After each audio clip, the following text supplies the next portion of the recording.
بعض لوگ سمجھتے ہیں حضرت بلال کی آواز میں لکنت تھی، الفاظ درست ادا نہیں ہوتے تھے۔ یہ ہماری عوامی غلطیاں ہیں، عوام میں یہ جہالت کی وجہ سے مشہور ہو گئی یہ چیزیں، ایسی نہیں۔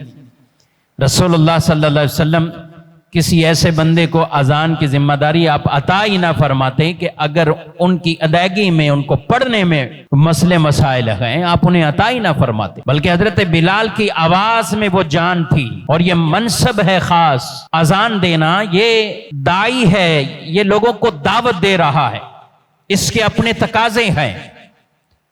رسول اللہ صلی اللہ علیہ وسلم کی بارگاہ میں خواب تو صحابہ نے آ کے سنایا، عرض کیا۔ آپ جانتے ہیں اذان جب شروع ہوئی تھی، نبی پاک علیہ السلام نے سب سے ایک مشورہ کیا، ایک رائے لی کہ لوگوں کو نماز کے لیے بلانا ہے، کیا کریں؟ جو عیسائی ہیں، یہودی ہیں، یہ مختلف طریقے سے، کوئی باجا بجاتا ہے، کوئی ناقوس، کوئی کچھ اور، مجوسی آگ روشن کرتے ہیں، مختلف طریقے ہیں کہ وہ اپنی اس عبادت کی طرف جب لوگوں کو جمع کرتے ہیں۔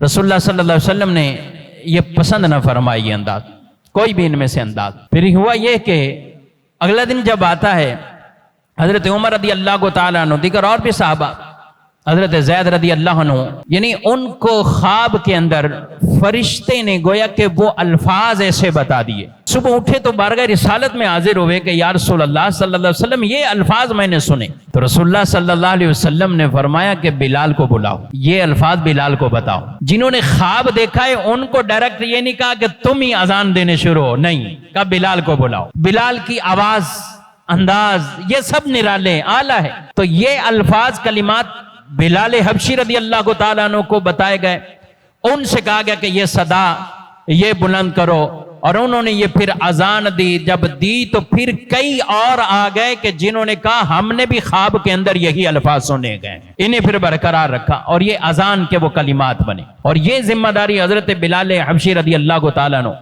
دیگر اور بھی کچھ صحابہ تھے اذان کے اوپر مامور تھے، اذانیں دیا کرتے تھے۔ حضرت عبداللہ بن مکتوم رضی اللہ تعالیٰ عنہ، یہ بھی اذان وہ دیا کرتے تھے۔ تو مختلف اور بھی صحابہ جو مؤذنین کے ذمہ داریوں پر رہے،